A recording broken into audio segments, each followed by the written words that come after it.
Welcome to the Roasted Snow Horror Show, where fear and dread go head to head. Welcome to the show, where the screams collide, where blood runs cold, and the shadows hide. Each week a fight, two films will clash. Last week's champ, will it burn to ash? The Roasted Snow Horror Show, where fear and gore will always flow.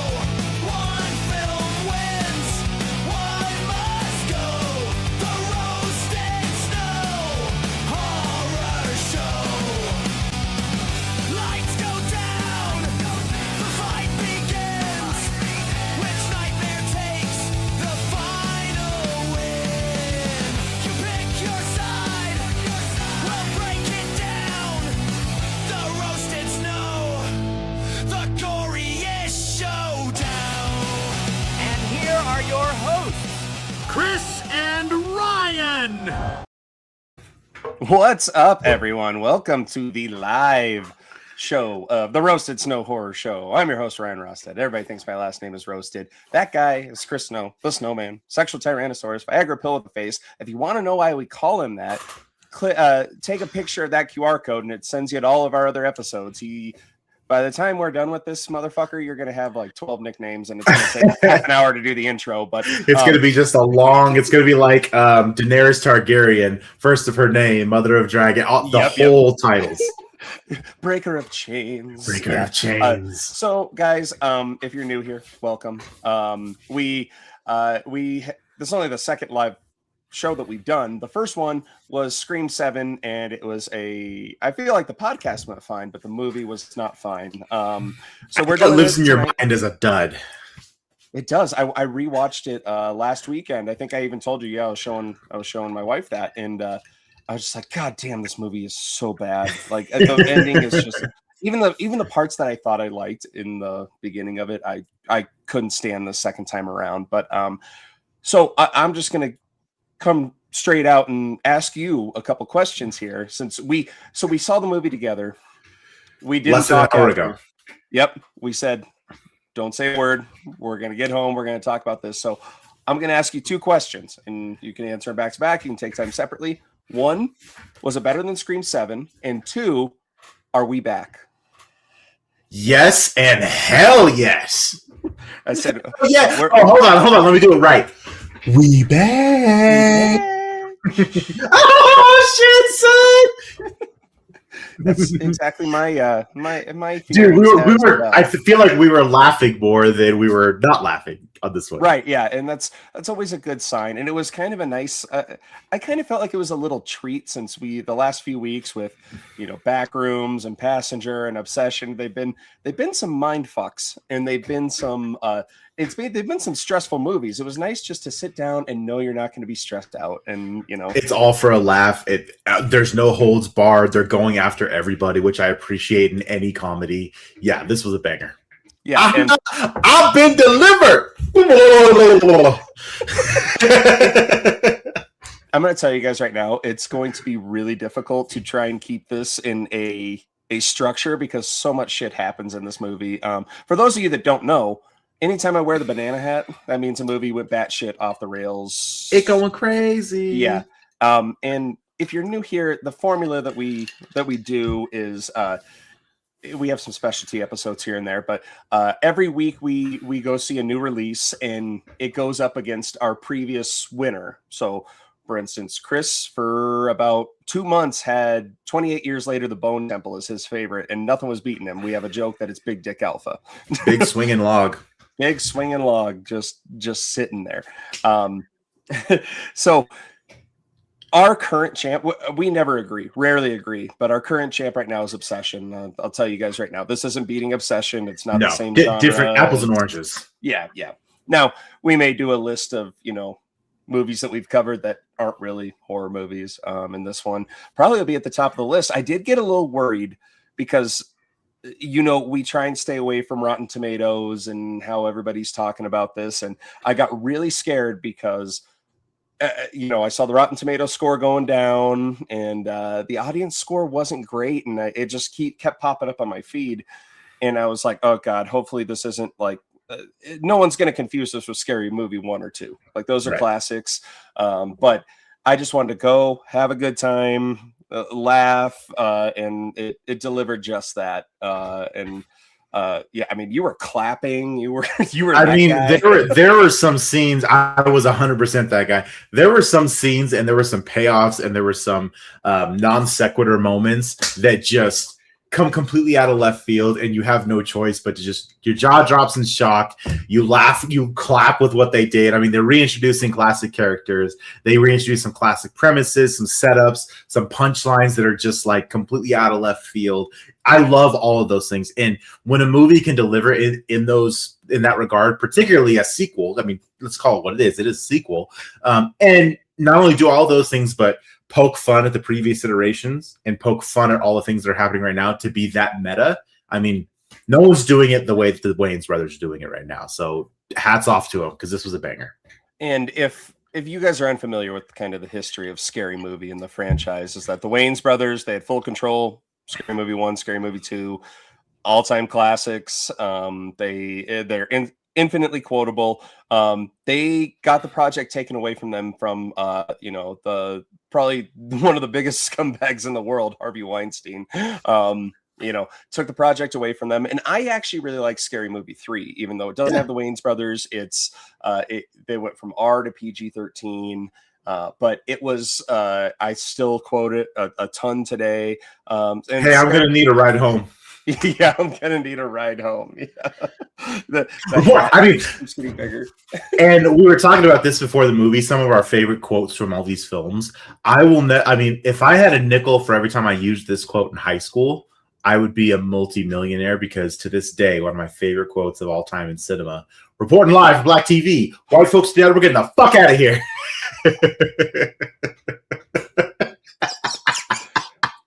And it's something that I felt like after obviously the Wayans brothers weren't there, the racial humor really took a step back, and it's full force in this one. It is the whole climax is built around it is. And we'll get to it. And what we normally do on the show is we give a spoiler-free, kind of if we recommend it, if we don't, what the premise is. This one, if you're tuning into this, you probably have already seen the movie, and it's really hard to lock down the actual premise here. So much shit happens. It's one of these movies that I'm going to have to see 2 or 3 times just to pick up more shit. Because the whole movie, it lampoons other films, so it's just like bits and pieces kind of put in there. And that's another thing I was worried about, because each trailer, it's like there were 5 new horror movies that they were parroting, and I'm like, how are they going to fit all this in to make sense? And for the most part, they do it pretty well, even if it's just a quick flashback. I'm 100% ready to go see Jermaine in theaters. Dude, I was laughing so hard. I know. I had seen that clip before, but they didn't do the whole thing, so it didn't actually show the title. We'll get into it, but so usually in the show, this is where we tell you to fuck off if you haven't seen it, and go see it. But if you've already, and we usually throw in some fun like sound bites and stuff. Obviously, this is a live show, so we will not. You'll also be able to go back and listen to this after the fact. I'll release it later tonight. So we're just going YOLO. We're doing it live. We're doing it live. And a great, whether it's a horror movie, comedy movie, parody movie, whatever, it's only as strong as its opening scene. And I will let you speak to the opening scene, because it parodies one of my favorites, the opening to Scream 6. Yep. So we have, I mean, if you guys have seen Scream 6, you kind of know the opening. Yeah, Samara Weaving out in the streets of New York, kind of waiting for a date to show up. This one's no different, except our damsel in distress, Teyana Taylor, is sitting at a bar in New York doing the I'm black, so I could say it, doing that black woman shit. Yo, where you at? You ain't got all of that. And lo and behold, guess who her server is at the bar? The one and only Carmen Electra, who still looks fantastic. She must be in her mid to late 50s at this point. She looks great. Which I gotta say, one of the most disappointing things in this movie is just And Anna Faris, she's aged so much, and I had to look it up. I'm like, she's only 49. I'm like, everybody else in that cast looks. Can I just say, we're going to get into racial humor here. Black don't crack, man. I mean, if you're black, dude, no kidding. You can be in your mid 50s. You look 30. I will look like this when I'm 55. I thought you were 55. I mean, don't tell everybody, Ryan. Yeah. So I had seen an interview with her before, and it's just like, it's sad. I don't know if like she's going through personal stuff. Like she doesn't look great. So I thought she was a lot older than she actually is, but she still pulls it together for this. It's still the same old Cindy Campbell. Yep. What? And it's great that because I also was a little worried, are they still going to have the same chemistry, particularly her and Brenda and Regina Hall. But they also had done a couple of the other movies together. So they are just, somebody had said, like, if they aren't in your ride or die, Mount Rushmore for movies, then I don't know what you're doing. So yeah, what are you doing? Yeah, even though Brenda's whole bit, like in Scary Movie 2, she's like hiding and she's like, Cindy, don't bring that thing over here. They would have just got you, bitch. You had to come in here. What did just you? All right, anyway, back to Not Samara Weaving at the bar with Carmella. But she's wearing yellow just like Samara Weaving. She looks great. Tiana Taylor, she's got those abs of steel because she probably weighs 90 pounds. Has a negative body fat percentage. Yeah. Yep. Mm-hmm. 100%. So she's sitting at the bar, and a lot of the humor in this film. Now, obviously, you need to have seen Scary Movie 1, 2, 3, 4, 5, kind of leading into it, particularly Scary Movie 1, 2, 3. But a lot of the humor in it is just the lines of dialogue. It's so clever, right? So Carmen Electra's her server, and she comes up and she's like, "What do you have?" And Tiana Taylor breaks the fourth wall, and she's like, "I'm just doing the opening scene." And Carmen Electra, the server, is like, "Oh, I know exactly what that's like," because she did the opening scene of Scary Movie. My God, 27 years ago. Wow. So we have her set it up. She's on the phone with her date, who's not there yet, who's like, "Hey, why don't you come outside? I can't find the restaurant. Come outside, so I can find you, and then we can walk in." So similar to Scream 6, she's outside she walks outside the restaurant. She's on the phone. She walks down the alley and he says, "Yeah, I think you're walking towards me. I think I see you. Keep coming." And then as she gets halfway down the alley, the voice on the phone changes to our killer. "Yeah, you should know not to walk down alleys." And then he, of course, appears behind her ready to kill her. But the payoff is that she turns around and she's like, "Oh, hell no. This is New York." And then she goes, "Oh!" And all of these brothers, they come out of the woodworks. They come out of the trunks of cars, the sewer, the dumpster. They all get ready. And then, my favorite one on the scooter.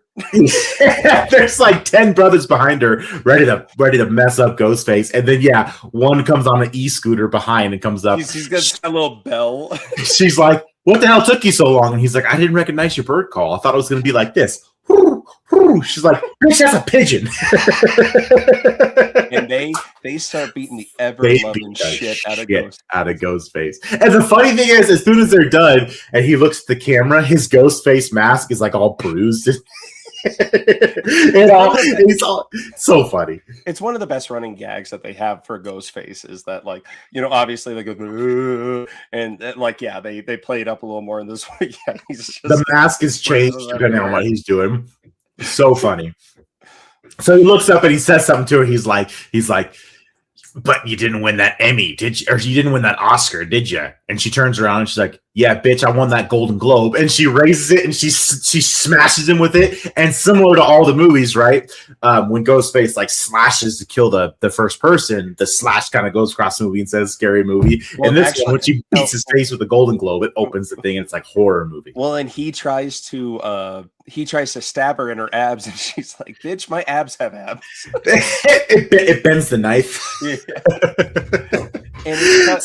And it's a meta thing. It cuts into one of the characters of the film, Tuesday, not Wednesday, Tuesday. For legal purposes, is watching this film called Horror Movie, and she's like, "This is stupid. No wonder I never watched this before." And then her doorbell rings, and she just opens the door, and there's Ghostface on the phone, and he's like, "Oh, I didn't actually expect you to open the door." And he It's like, stabs her. where's my knife? And that's when he stabs her and the screen rips apart to say Scary Movie. Yeah. And I didn't expect you to open the door. yeah, I didn't expect you to open the door. It's because this ghost face is clumsier than the normal one. So then we go to we meet Cindy's daughter and her boyfriend. They are working. Sarah and Jack. Yep, they're working at an amusement park, and it's the Final Destination theme park, and it's like Everyone dies. Yeah, so like they're having this conversation. It's much like Scream 5, where Jenna Ortega's character has been stabbed in the opening scene, goes to the hospital to lure in her sister. So, Cindy's daughter's on the phone, and you just see like roller coasters running into each other in the background. They're like falling. The Ferris wheel comes off the thing and starts falling down. And that's just the first little bit of like, they threw in Final Destination. It didn't overtake the story. It made sense. It was just something stupid in the background. The CGI is awful, but you're not here for CGI in this, right? In this movie. And basically the Jack the whole time, he is basically he's the God, what's his name from Jack Quaid. Jack Quaid. He's that stand-in. He's just like, oh yeah, no, I don't know anything about that.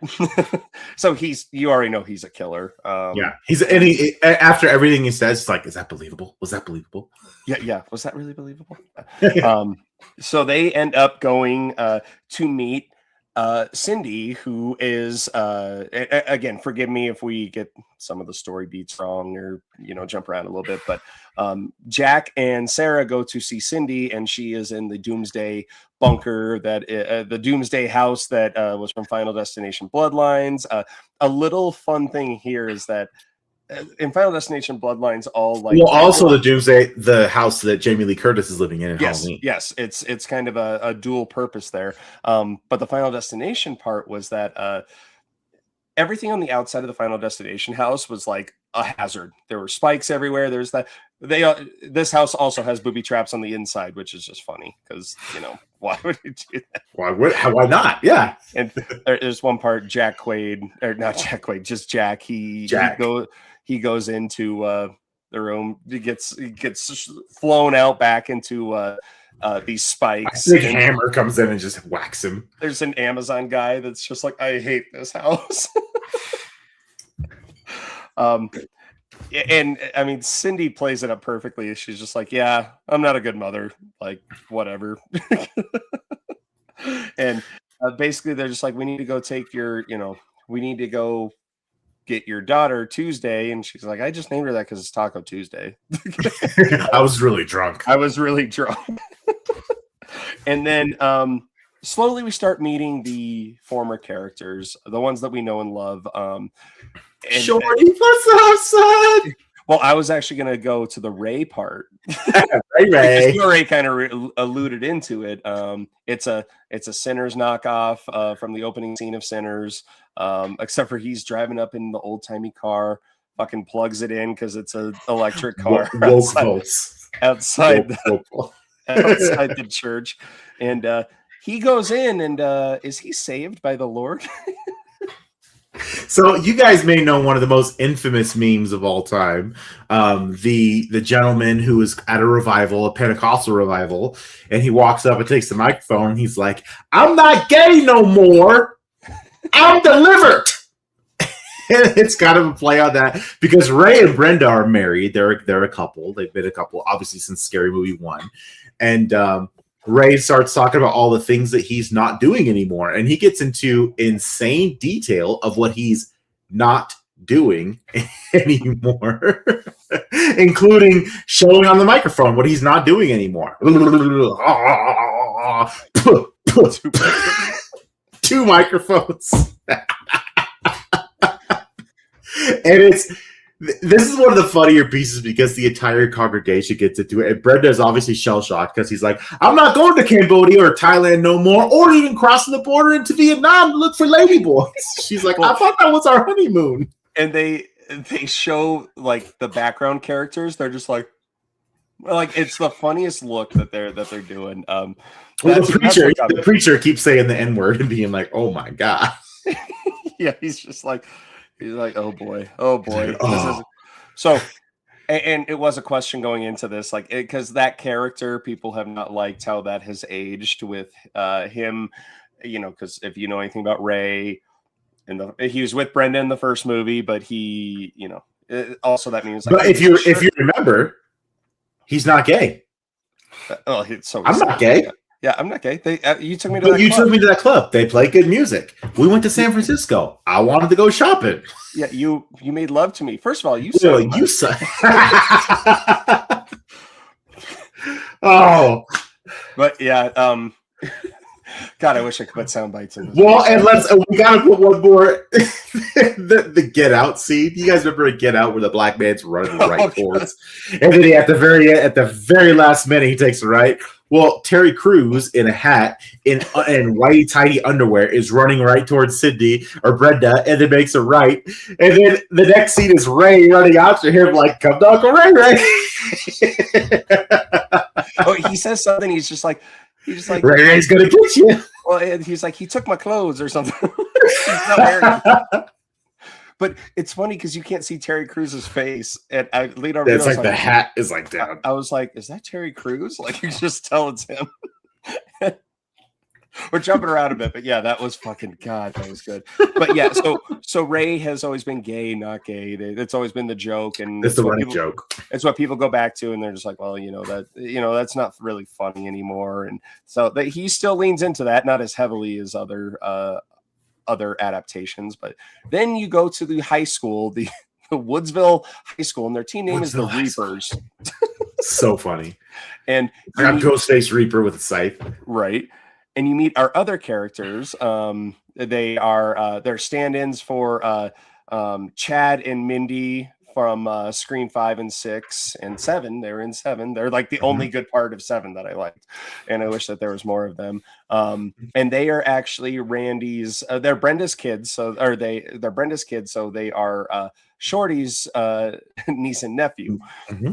And so their friend Jess, who is transitioning from a girl to a boy, is the daughter of God, what's his name? Greg from Where's the foot? Yeah, where's the where the where it's like, well, you just mentioned it, Greg. Starting now. So he's having issues with his son transitioning, his daughter transitioning, all this. So they're one of the characters.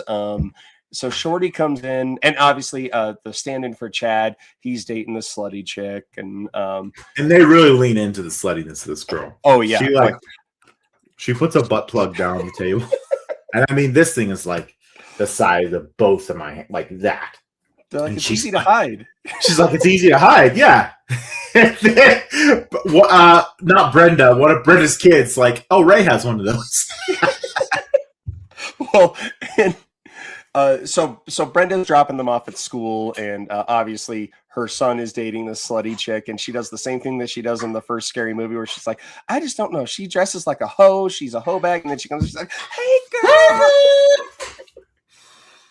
Which, yeah, I love little callbacks like that. She's like, you remind me of Viola Davis. She's like, why don't you come over to my house and make you a little shit pie?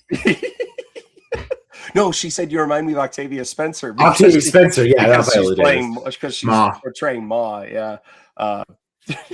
So, and then Shorty comes in, and he's got a backpack on. They're like, I can't believe they let you teach here. And he's like, I'm still in school. I'm a 25th year senior. And you come to find out that he is internet rich. Like he just super rich. Yep. He blogs streaming stupid shit. And crypto and all that stupid shit that people have gotten rich on over the last 26 years.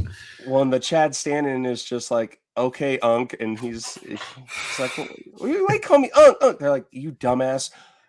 Our mom is your sister. You're literally our uncle. And he's doing, like you say, he's doing the crypto thing. He's like, hell yeah, I'm up $3 million. And he's like, oh no, I'm down $5 million. He's like, this shit's crazy, son. So you get to meet everybody again. So it's I thought it was fine the way that they did it.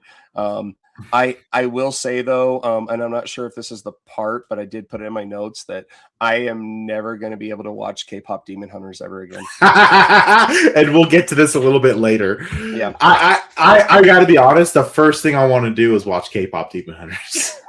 have you not seen it? We're going up. We'll get to that a little bit later, but man, yeah, that was amazing. God, what else? I was one of the movies they bring in, and it was in the trailers pretty heavily, was Cindy had taken her daughter Sarah to meet Santa, and that's where Terrifier is. And it's actually two Little Waynes are the kids in the mall. Because this Terrifier Santa keeps giving out severed body parts, and one of the little girls has a severed nutsack. She's like 4. She's like, what the fuck? She's adorable though. Like she's so cute. It's like, what the fuck? So, and that's another one where they put that in there. It's all, it makes sense. It's not going crazy. They all end up at the hospital to visit Tuesday.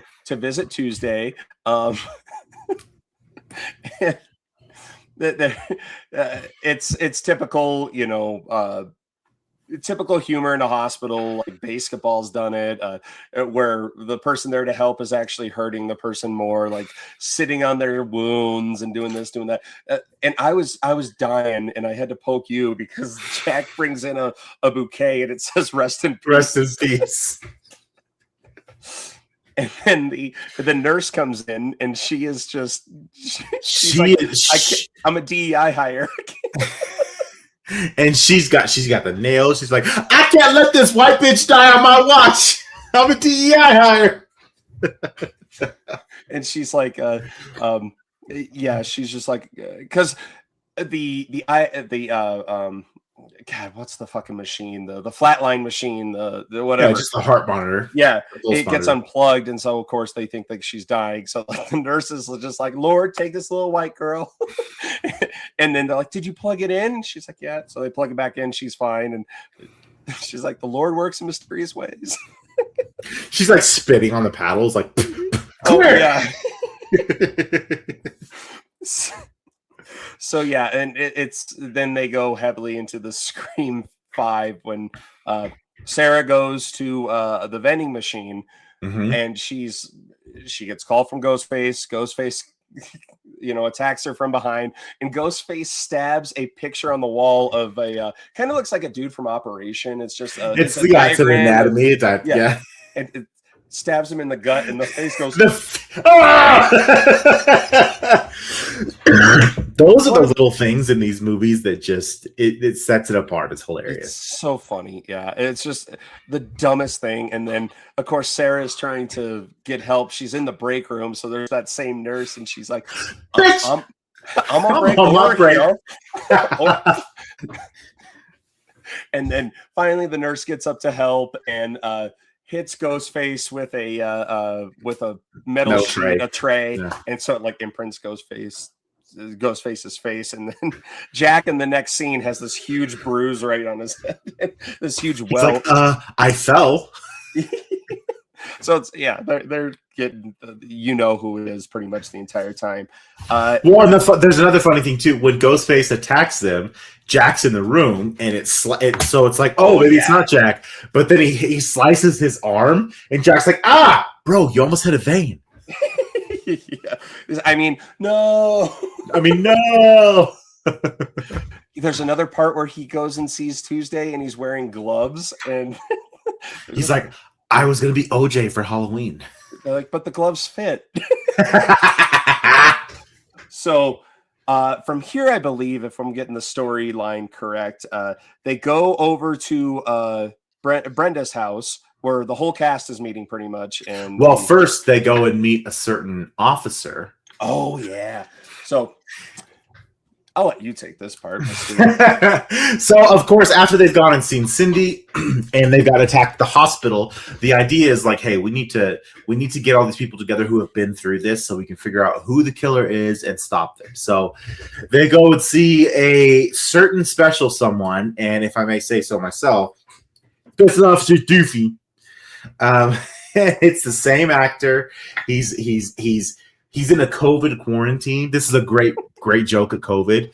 They knock on the door and he's wearing like a gas mask and he's like, wait, I have to test you first. And he shoves these Q-tips up their noses and they're like this long. One comes out the other one's mouth and one comes out the other one's ear. He's like, I'm just testing you real quick.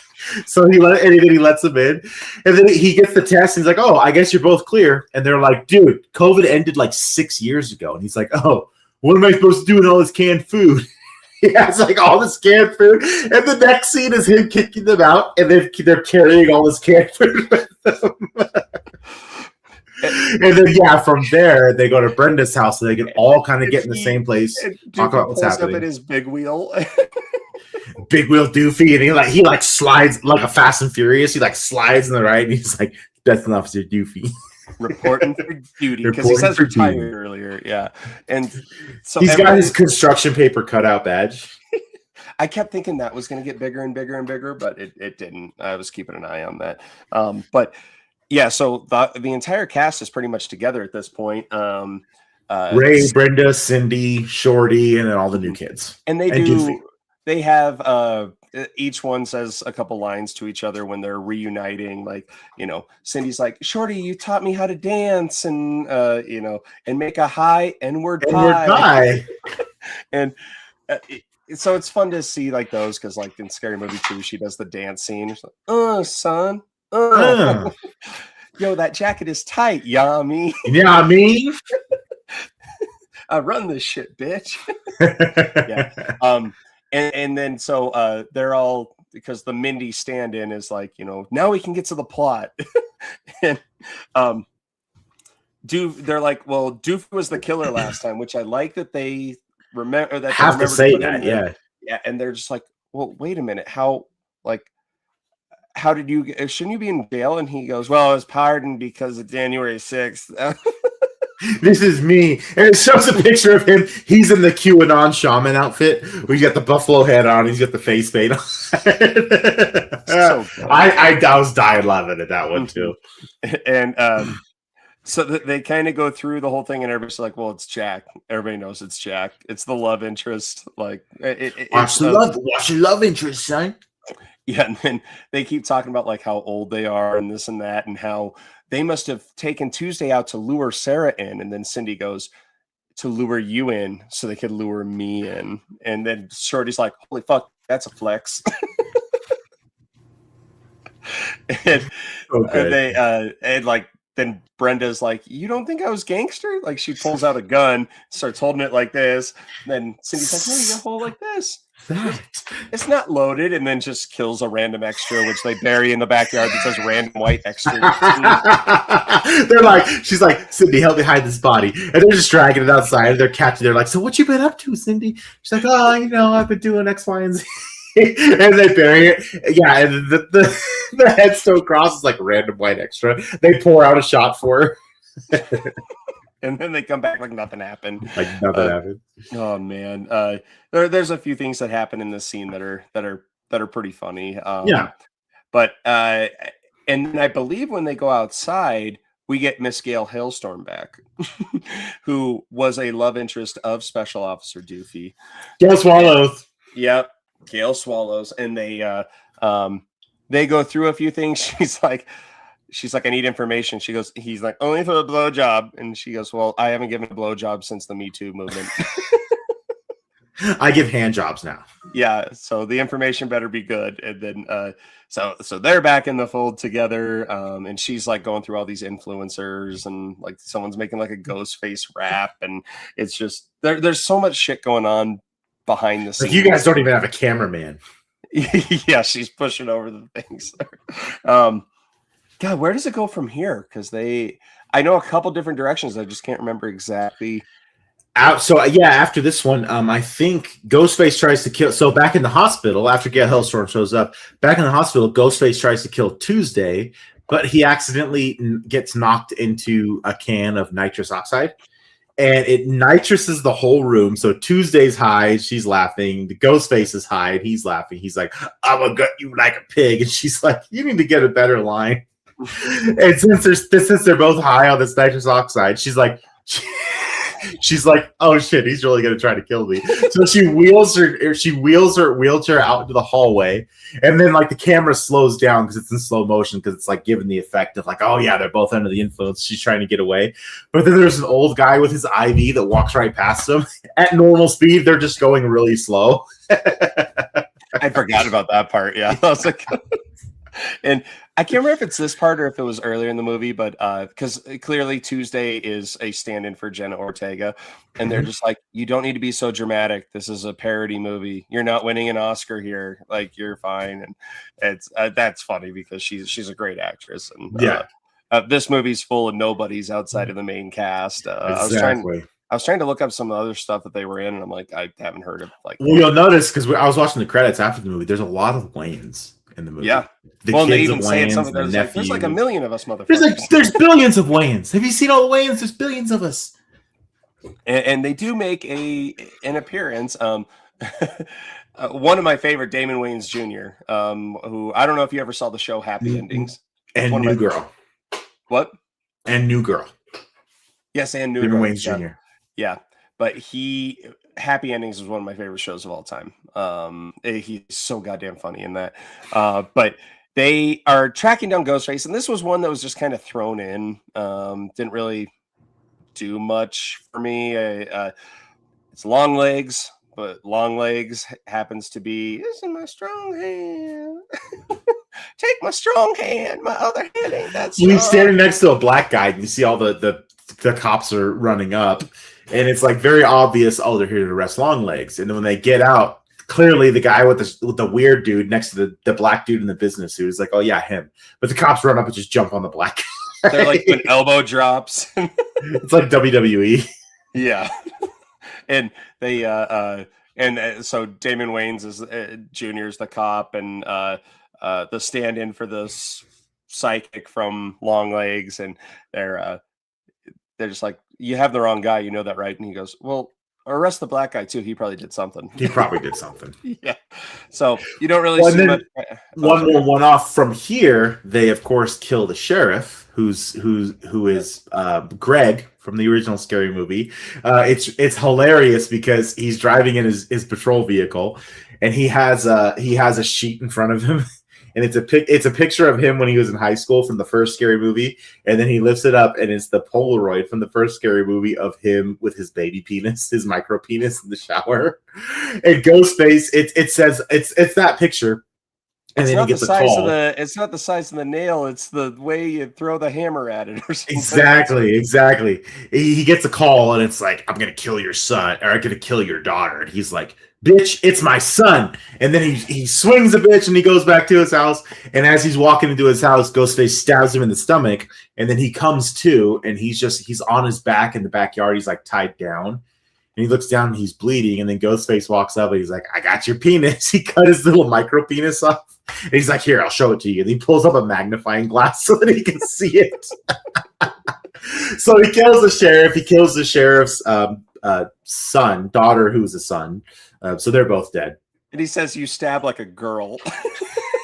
last thing the son says, "You stab like a girl," and he gives him the finger as he's dying. I mean, this, so name is Jess, was a girl transitioning to a guy, does have some big dick energy. It's just like, trying to be all macho, and slaps the shit out of Greg earlier in the movie. He's like, "You're such a bitch."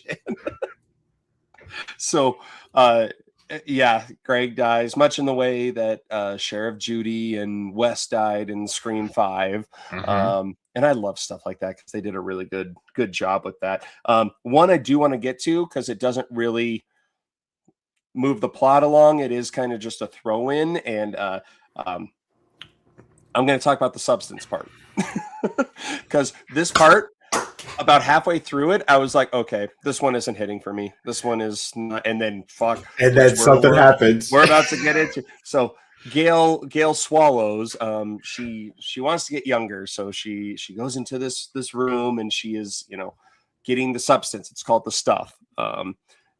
She watches this video and it's just like, do you want to be a young bitch again? Do you want to be fuckable again? Yeah, do you want to be fuckable again? Ghostface comes in, kills the doctors. He's taken over the thing. This is where it started to lose me, is they do the injection of the stuff and it's like Botox, like the lips get really big, and then they do that. I mean, you've seen it in the trailers. It's huge, cylinder of the stuff. Inject her all with it. She starts. If you've seen the substance, the younger version crawls out of her back. You see something crawling out of her back, but you don't really know who it is. And then it lays down a folder. Yeah, it lays down. Oh yeah, and on the folder, which started to redeem it for me because it said the Epstein files. Unredacted. Yeah, unredacted. You have to die to get this info. Sell your soul to read. Yeah, and then you see her much in the way of the substance. She's, she starts waking up and she sees the hole in her back of her old body. And it's just like, okay, is she going to come out as like Cindy? What's this going to be? I had no fucking clue this was going to happen. This was good. This was one of the clap moments where she goes over to the steamed up mirror. And you still see I honestly thought it was going to be Jennifer Coolidge for some reason. And she wipes it, and you want to tell who it is? So I thought it was going to be Shannon Elizabeth from that would have been a good one too, yeah. Right? But she wipes the steam away, and it's Marlon Wayans' White Chick's character in full White Chick's I think is her name. Yeah. Tiffany, and the full thing, and he's like, "Oops, wrong movie." He's like, "But I know y'all were thinking it." Ghostface comes in and stabs Marlon Wayans as White Chicks, and it's like, but I said it. And then he's like, White Chicks too. Give me a break. Give me a break. That dude, half the theater just started cracking up. It was so funny.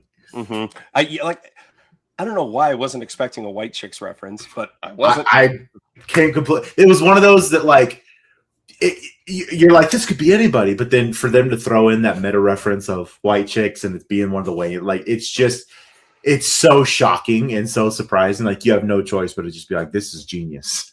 It is. It was so good. So funny.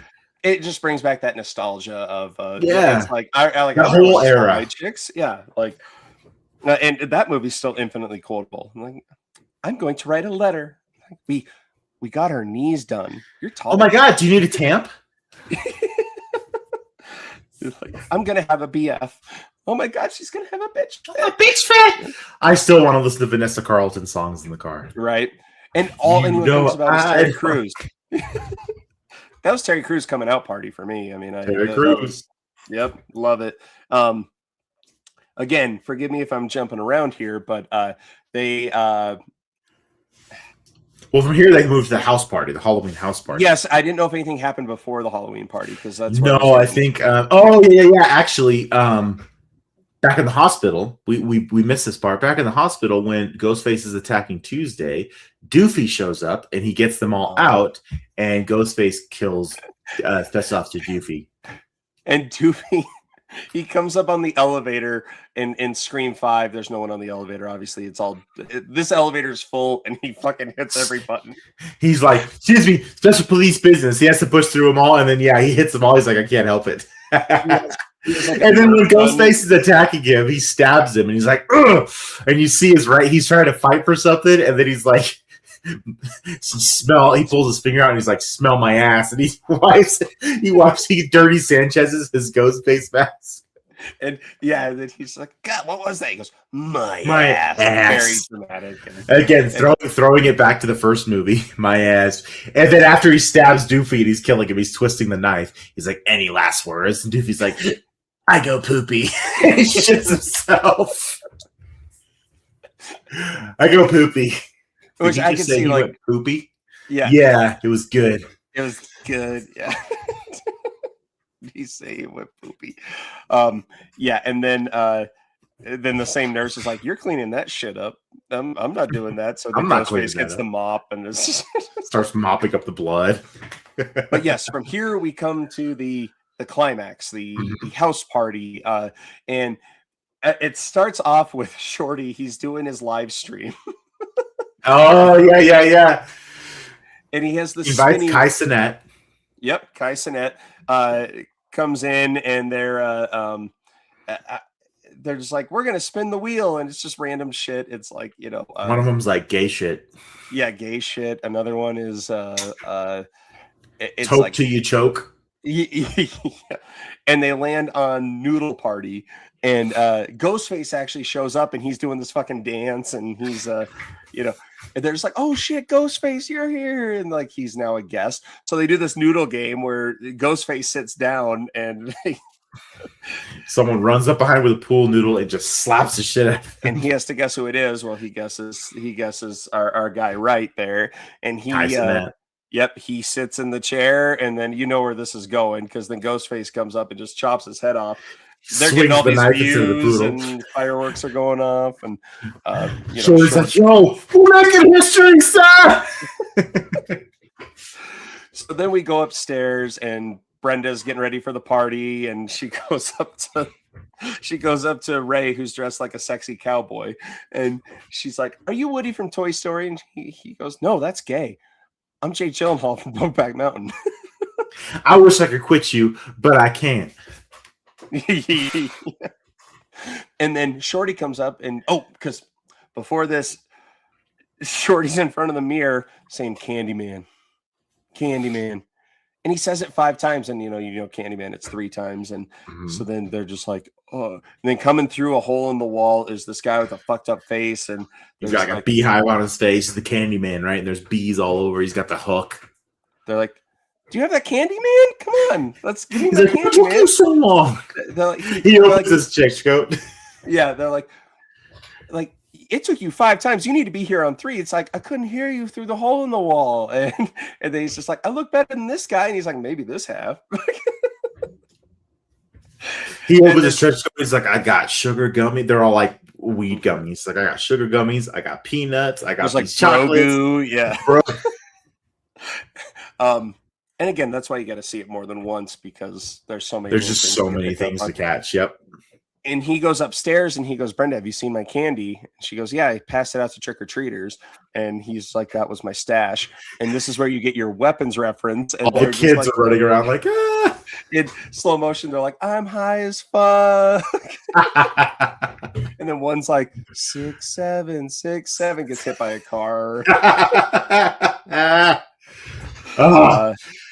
Then they and I will say this too. Brenda's son, the athlete who's dating the whore girl, comes down and he's like, how do you go down on a girl? And he tells me, he's like, it's just like rolling a blunt, son. So then he goes upstairs and he performs the act, and there's one quick camera shot, and he has rolled her labia majora into a blunt. And then his dumbass takes a lighter out to try to light it, and she kicks him. He's like, I was just trying to smoke that shit. I thought I was supposed to smoke it. Yeah. And so they're downstairs now. There's a knock at the door. They answer the door, and it's Jack, Tuesday, and Sarah. And it's a play on Sinners.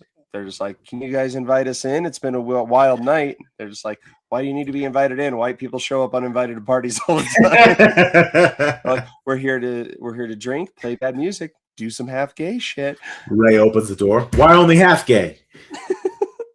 And then they're like, here, we'll play you a song. They're like, no, that's not necessary. So they start playing, what was it, the theme song to the Jeffersons? We're moving on up. And it's like gentrified. Yeah. Because they're playing it with a banjo and a cello. Like, moving on up. They're like, they just gentrified the Black national anthem. Yeah. And then they're like, okay, well, we'll back away slowly in case you change your mind. They're like, you changed your mind yet? Nope. Didn't change your mind. They find a way into the house anyway. Well, I should say the way they find a way in is when Jack is like, and he throws his hand forward and breaks the glass. And he's doing the final note from Defying Gravity from Wicked, and Sarah's like, ooh, Wicked. And they run in. They run. So now they're trying to find the killer. And during this time, like we can almost move over it quickly. The killer shows up. He kills Brenda's kid, DEI, who's on the subway. You've probably seen it in the trailer. He's dressed in the Megan outfit. He does the dance and he stabs her, and she's like, "It's them. You stabbed them." And then the joke is everyone on the train, all of the progressive, like there's a little person and a black construction worker and a Middle Eastern immigrant. They're all like, "We're tired of this shit," and they all stab her, and so they kill her. Ghostface kills her son, who he finds out in the shed behind the place. And first off, he whips him, and he's like, "Really, man? Really?" And he's like, "No, I just found this. Yeah, I just found this." And then he's like, "Sure, you did." And then he looks up, and Ghostface is putting a lynch noose around a tree. And he's like, "Wow, really?" He's like, "No, no, no." And then finally he pulls a gun on him. He's like, "Yeah, real clever. Another black man dies to gun violence." And he's like, "Whatever." And then he just shoots him. Well, and going back to the subway, she starts yelling at a girl, at a Karen. She's like, "This Karen over here," and then she's the first one to stab her and goes, "My name is Karen." Karen. She's like, "I don't know what to call you." And then the black construction worker is like, "What's wrong about, like, why is my masculinity toxic? I like sports and women, just not together." It's not together. So it's just funny shit like that. Shorty is about to get attacked. He's playing a Ghostface video game that's actually Dead by Daylight. pretty realistic. Yeah, it looks And this is where it gets. Cindy shows up, and her hair. She's dyed her hair black again. Yep, She looks like the regular Cindy Campbell. Right. She meets Brenda outside and is before this. Sorry. It's a Scream 5 sequence where everybody is standing in the room trying to point out who the killer is. Jock's girlfriend comes down and she's like, "I'm not the killer." And then of course she pulls out a gun and shoots. Who did she shoot? She shot some random person, I think. Oh, yeah, it was a random black guy that was standing there. It was the guy that looks better than his right, yeah. Maybe this side. Yeah, and then she's like, "Welcome to Act 3," and then Shorty's like, the fuck does that mean? They're like, and they get all confused about it. Then she just starts shooting everywhere. This is when Cindy pulls up, and Brenda meets her outside, and she goes, "Cindy, do you have a gun?" She's like, "Of course I have a gun." Pulls out a dildo, and Brenda's like, "Do you have a big black one?" Yeah. She's like, "Wrong bag," and then she pulls out a gun, and then Brenda's like, "Man, you're like John Wick." Or I was gonna say ballerina, but no, they saw that shit. And they're standing there, and then the slutty girl comes to the door. And she's like, "Please help us!" And they both just kind of stare at her. She's like, "This is so obviously a trap."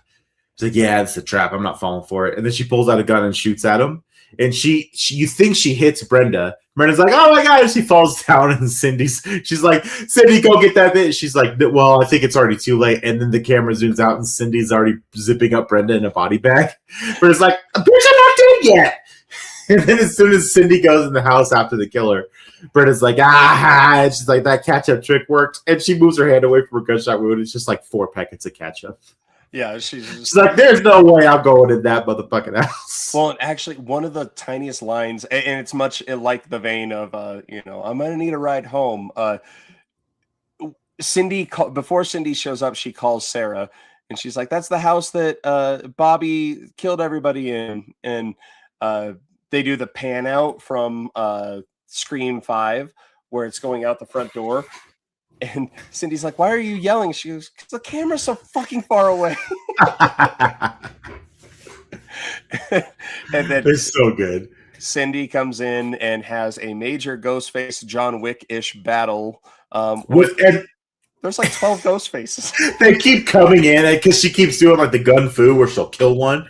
And then like as soon as she kills one, another ghost face comes in. And so she can just keep killing him. And there is a pretty funny part because the camera pans up and Anna Faris is just up against the wall eating popcorn. And she's like, "This stunt girl's really good." And she gets the dildo and shoves it in one guy's mouth. One guy's He's like, "Ah!" So like, yeah, and then one's not dead yet, and they have their argument again. She's like, I knew they lured me here. And then Cindy goes, yeah, they lured you here to get me here. And she's like, this isn't about you, Mom. And she goes, and then the girlfriend is one of the Ghostface. She goes, it's always been about Cindy. Yep. And then Jack comes down and stabs Sarah. And he's like, it's always been about Cindy. And Sarah's like, damn it. Yeah. And then so they go into the kitchen. They bring Brenda in, and Cindy's like, wait, I thought you were shot. She's like, Am I I? was. It's the God, really? Oh man. And then so they start going through like their plot, and it's funny because they're just like, there hasn't been a good horror movie, meaning like the meta horror movie, but still there hasn't been a good horror movie since the first one, and we had to bring back the legacy characters. It's very Scream 5, Scream 6. Yeah, they're like, we have to they're like, we're taking over this franchise, so we're gonna kill the legacy characters. Now the franchise is ours. And God, I forget what else happens there. Well, then they're going to get Jack and the slutty girl are like, they're like, go get so and so, whoever it is, and then they walk out. But then two more ghost faces come in and kill them both. They kill Jack and they kill the girl, and you're like, oh my God, who are these supposed to be? And they reveal themselves to be Anthony Anderson. So Anthony Anderson, who was in Scream 3 and Scream 4, and he's hilarious in that. It was in Scream 4 too. So he's there, and he's like, yeah, it's me. And you leaned over to me before. He's like, that's got to be Kevin Hart. It's Kevin Hart, because that was one of Kevin Hart's breakout roles before he was as big as he is now. Yeah, he's like, and it's a small, short ghost face. So sure enough, you're like, oh, it's Kevin Hart, and he takes off his mask, and it's Shaq. And he's like on my knees, I'm as tall as Kevin Hart. And he's just like, what, Kevin Hart said no? And he goes, yeah, I was surprised too. He doesn't say no to anything. and they're talking to them, and they're just like, because Shaq was only in the opening scene of Scream 5 or Scream 4. It's Scream 4. One of them. Yeah. It's the Saw. And he's just like, oh, there's Dr. Phil, he became weird after that. Two more ghost faces show up, and it is Ray and Shorty, and which you kind of knew was coming. Yeah, they're like what they're trying to do, because they're Ray and Shorty are like pissed at Brenda and Cindy because Brenda and Cindy did Scary Movie 3 and Scary Movie 4. They're like, why? How could you do that without us? And they're going back and forth. Shorty and Ray end up killing Anthony Anderson and Shaq. They're like, well, I'll never forgive you for Kazam or Shazam, whatever the movie was. So they're killing Shaq and they're stabbing him. Which is a callback to Scary Movie 1. Yep. And then they're killing Anthony Anderson. They're like, you were nominated for 8 Emmys and you didn't win a damn one. And they're just killing him. Yeah. And before, they're just like, man, you're my brother. You held down the franchise for us. Like when we left, you came in. And then, then they're like, Brenda, why'd you leave? And she's like, they offered me a boatload of money. Yeah, I got a new house. I bought a car. I forget Cindy's excuse. I think it's similarly. She's like, I got so much money for it. They paid me so good. Oh, wait, no, she's like, I got to work with the Intervals Charlie Sheen. And they're like, yes. Okay, I get it. That's fair. That makes sense. And then, I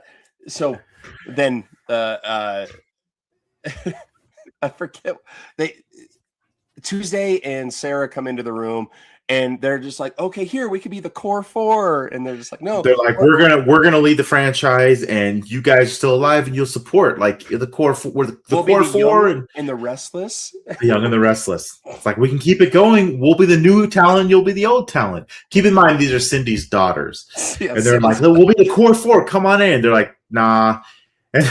And then and then this is kind of where everything just kind of blows up, because Cindy and Brenda and Shorty and Ray are like, no, wait, fuck this. So they tie up Sarah and the kids, and they drag all the kids' corpses in the room. Brenda's like, they're already dead. They're like, that doesn't matter. These motherfuckers keep coming back to life. Well, and Shorty drags the man, and it is just like, I had to drag this bitch from the subway. He's like, I'm so tired. So they drag all the corpses in the room. They tie up Cindy's daughter, both of them back to back. Cindy, Brenda, Shorty, and Ray pour gas all over the room. And like, fuck yeah! They burn it down and kill them all.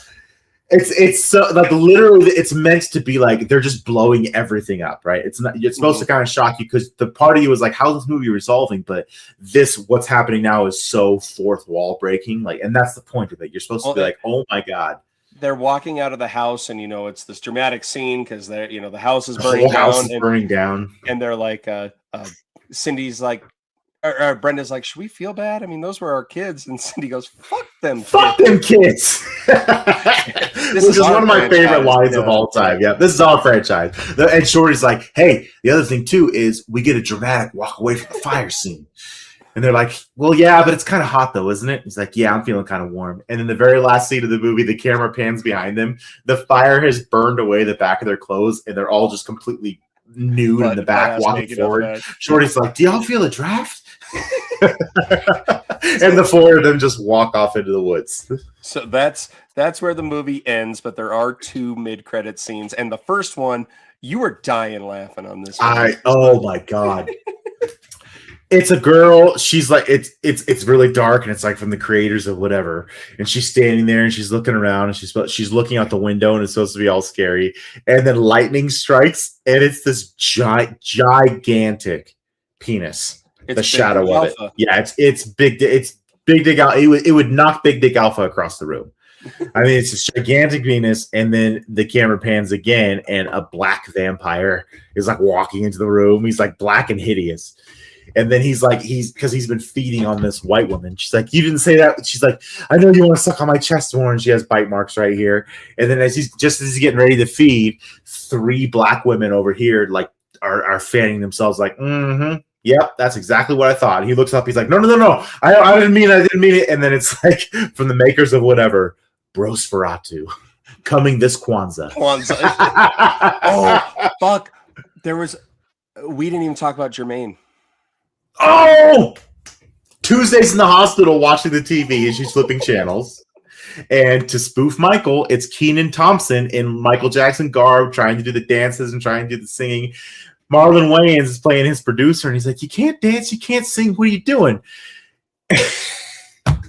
You think it's supposed to be a spoof on Michael, but then it's like Jermaine coming to theaters near you. No. It says Juneteenth. It's coming out. Coming out Juneteenth. Exclusively on Tubi. And then Tuesday's like, "I'll just bootleg that shit." Yeah.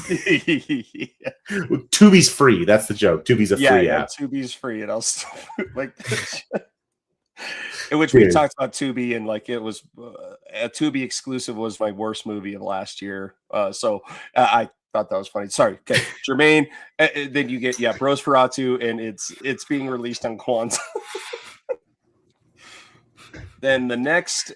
This is also one, like the whole long legs thing didn't really hit for me. You get the feeling that they had probably filmed it for the film and then like, yeah, this isn't really working, and just kind of cut it out. Right. And there were a couple scenes that were in the trailer that they didn't show, like when another one that we missed. We got to back the fuck up here because I alluded to it, but they do a Get Out scene with Shorty and Ghostface and Ghostface. K-pop Demon Hunters. Yep. People are like, "What the fuck are you talking about? K-pop Demon Hunters?" Well, so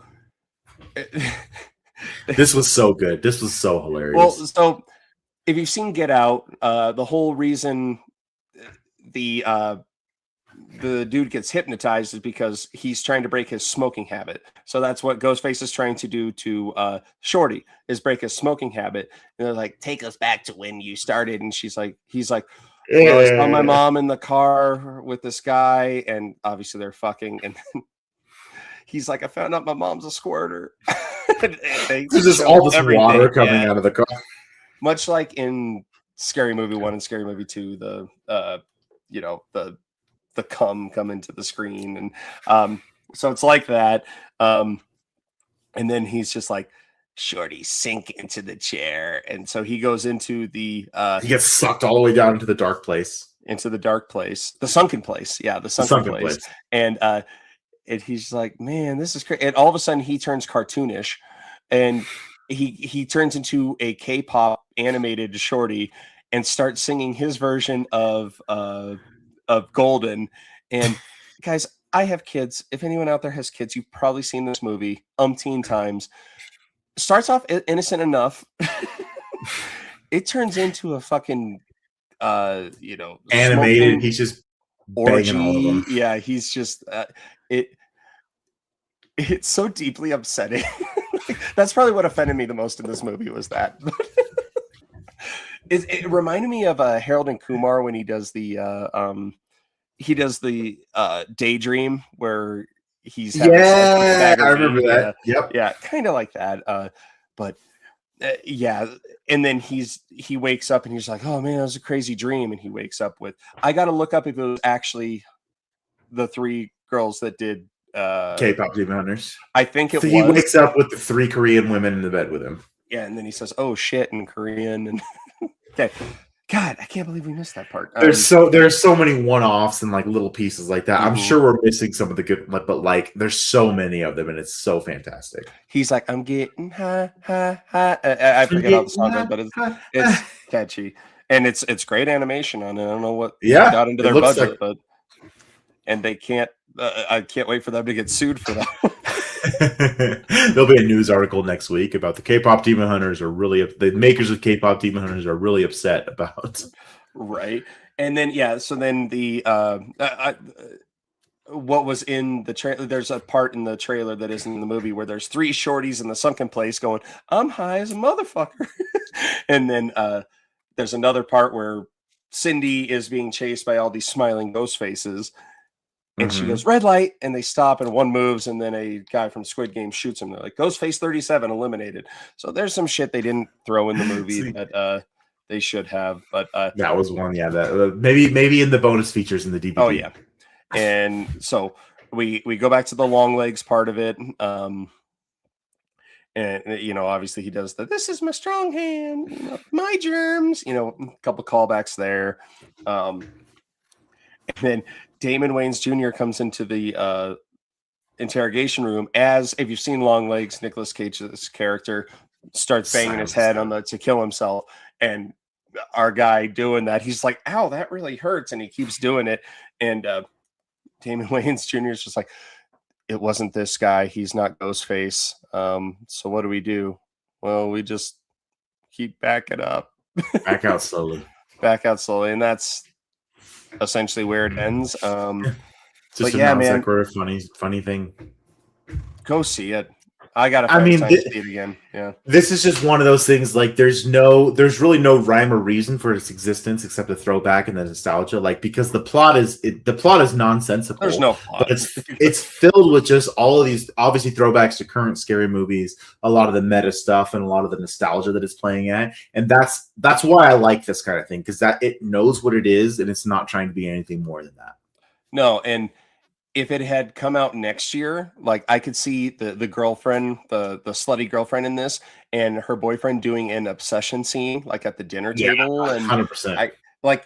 It's such a shame that we've had this good run, such a great run of horror. So this is probably gonna do great at the box office. So they'll have more to work on for the next one. Our theater was full. Like, yeah, you and I got 2 of the last 2 seats. And and it was like, you think in some of those movies you get like an asshole that just like, well, but everybody was just having a good time. It was a fun time. It was a good time. I'm gonna have to take some time to just rethink about it, because I know the second we get off this podcast, I'm gonna be like, God damn it, we missed these 3 parts. One of the running jokes in the film, Brenda's daughter, the one that's stabbed in the subway, her name is DEI. DEI. Yeah, DEI. Yeah. Or sorry, their name is DEI. Yeah, their name. Yeah, they stabbed them. It's like, and the Ghostface is even like, well, she's not supposed to know that. Right. That's the best thing about Ghostface is he's always just like, he wants to doofus. Yeah, he's like, in the first one, Cindy's doing the Crouching Tiger, Hidden Dragon. She's like doing the Irish step dancing. He's like, he's dancing too. So, yeah, guys, go see it. Don't let the and maybe it's not for everybody, but if you grew up with the first 2, for sure. Obviously, this is not as good as those, but it stands on its own. It's going to be one I rewatch. I don't know how many times, and I want to take people to this movie and just watch their reactions, because I'm so glad this is one that you and I did together. Yeah, man, it definitely makes up for Scream 7, which was a complete letdown. And like the Ghostface reveal and the motives in this one in a parody movie were 1,000 times better than the one in Scream 7. Can't lie with you on that. I mean, I can't disagree with you. It's 100% true. You technically Even have this parody. 6 Ghostfaces in this movie. Plus all the extra dead ones that Cindy All the the whole town. Yeah, pretty much. Yeah, they fit so many movies into this. Really popular ones, some that flew under the radar. But yeah, we don't really do a rating system on this. But I mean, it stands on its own. Not going to beat Obsession. It was a great change of pace from where we were at because your mind can only take so much. Because I mean, you went and saw Backrooms again, and I did. I did. Yeah. I went Wednesday night just because we talked about, I wanted to go get a second viewing, and can confirm that at the same time. Yeah, it's a mind trip. Obsession is a mind trip with the morality of it. Passenger, it's not really a mind trip, but it's a good one. I mean, and then we were looking, we're like, damn, June's kind of a dud for horror movies. Not much happening this month. No, and then of course July, when of course like I'm out of town for a couple of weeks, but there are some bangers in July coming up. We just got the Red Band trailer for Ice Cream Man, which is probably the goriest trailer I've ever seen in my life. Check it out. It is intense. Yes, that one is going to be an insane episode in August when we cover that one. Not really sure what we're going to do next week. We got to kind of see what's going on, if anything fits into it. We still have to do the second part of the top 5 horror game movies. Yep. And I don't know if you saw today, but there's a new Saw video game coming out. As I was sitting in the truck getting ready to walk into the theater, I was checking all the games that were revealed at Summerfest, and yeah, that was one of them. So y'all know, Mr. Gamer Boy will be checking it out. Yep, it's gonna be super intense. Yeah, so this one, it's a 3 versus 1. It's a multiplayer. You can choose whether you're one of the 3 people in a trap or the one setting it, and it takes place. It's not modern day. It's 100 years before Jigsaw, which is strange. But yeah, and I'm down with it. I think that's an awesome premise. Absolutely. So at the end of each episode, we like to give a horror movie recommendation, but I feel like we just gave a hour and 11-minute long one. If I was going to add anything to it, guys, if you're newer to the show or you're a little younger than we are, check out the original Scary Movie 1, 2, and if you have time, 3, 4.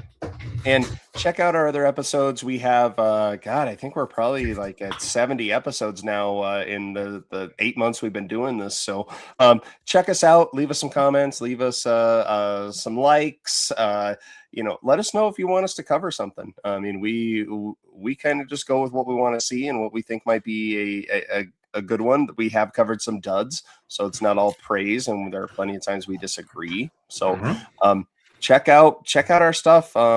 Thanks for stopping by. Hope you go see Scary Movie 6. Hope we see you around. But if you don't have anything, I'm gonna end this bitch. It's been real, guys. Thank you so much. We love doing this. We're going to keep it going. Coming up on a year here in a couple months, which is super exciting. So thank you guys for tuning in. We'll see you next week. Love you guys. Bye, brother. See ya.